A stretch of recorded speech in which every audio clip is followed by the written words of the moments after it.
I have no intention whatsoever on escaping any of the commitments we made. We intend to keep them because that is how we are going to transform Kenya. That's how we are going to transform this nation. And I am committed 100% to the transformation of this nation. And I want to persuade you as my team, the Government of Kenya team, for us to know that there is no two ways about this. It has to be done because Kenya has to change. We have waited for far too long. We have prevaricated for far too long. We have postponed the things that we could do for far too long. We have been timid about what needs to be done in Kenya. I have even had occasion people telling me, oh, you know, you have picked up too many things. You know, especially the difficult ones. You would have waited for your second term. Right? And then you ask yourself, why waste the nation's time waiting for a second term merely because you are working on difficult things? Why don't you finish the difficult things now?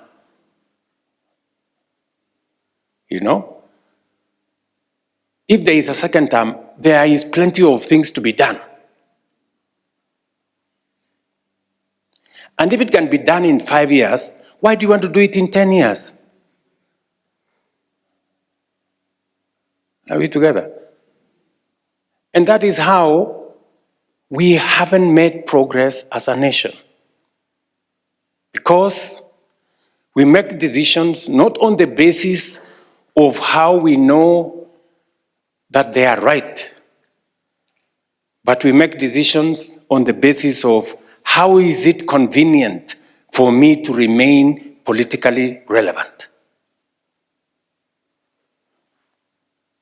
And in there, we lose the momentum to do the right things. The country loses time on things that can be done now as we wait for tomorrow. Our focus is not the next election. Our focus is the transformation of Kenya.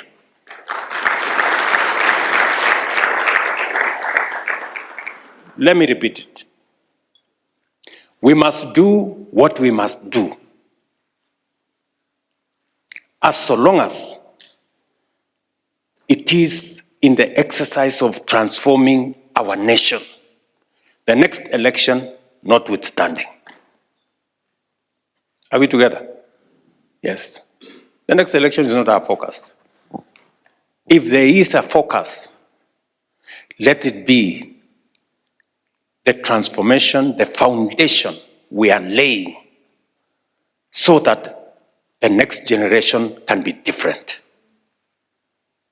This administration was elected on a platform of transformation, reform, and doing things differently. The accusation I often get is that we overpromised. That is the accusation I often get, that we overpromised. But I want to tell you that we did not overpromise. We promised what is doable. And shortly, because it is documented in our manifesto, all the commitments we made to the people of Kenya are documented in the manifesto. And I am very clear in my mind that we will be able to deliver on that manifesto successfully to be able to earn the correct marks. This administration was elected at a very critical point in terms of our country's economic situation.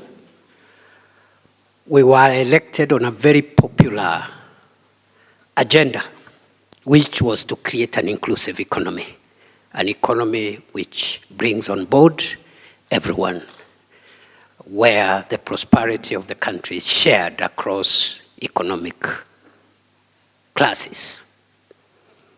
Quite radical. Therefore, the comments that we hear every day about how far we are in that agenda are expected, because we won under this radical, daring, and bold commitment. At that time, Your Excellency and members and colleagues, as you know, there were global shocks.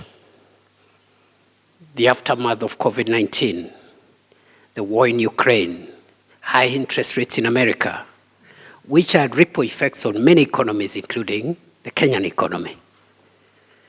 No wonder, by the time, Your Excellency, you left Karen for swearing in, oil marketers were knocking on your door because there was no fuel in the country at that time. Our citizens in Namanga, Busia, Moyale were getting fuel from neighboring countries. So even as we contextualize where we are midterm, let us reflect and see where we are coming from and the heavy lifting that has gone in between from that time to now. We are also asking ourselves, how far have we come in terms of delivering the brick and mortar for development? Policies, programs, projects.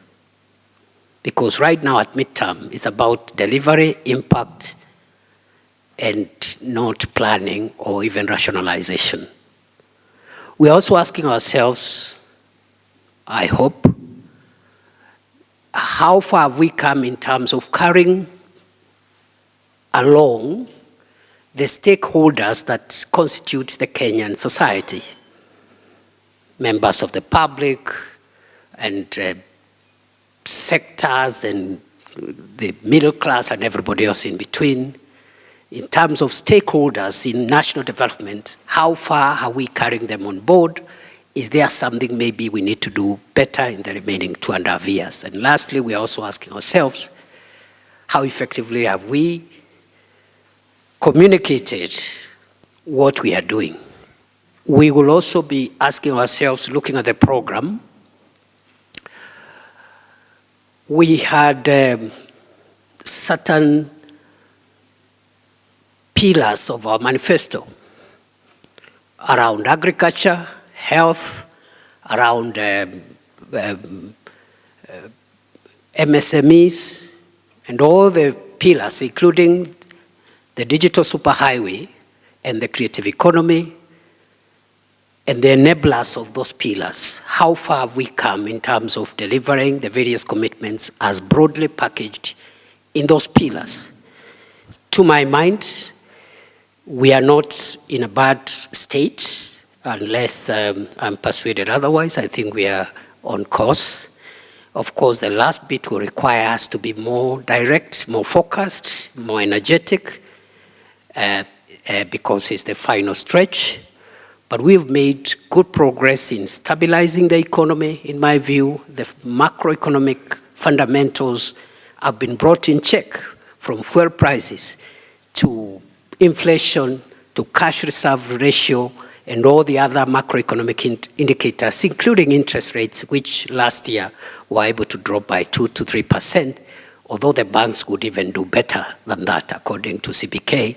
The commercial banks could even do better than that. We are glad that, although you said you don't take credit for it, but we have to thank you. We don't have an alternative for reaching out and helping us to have a broad-based administration that provides greater political stability to help us deliver on the promises that we made in 2022.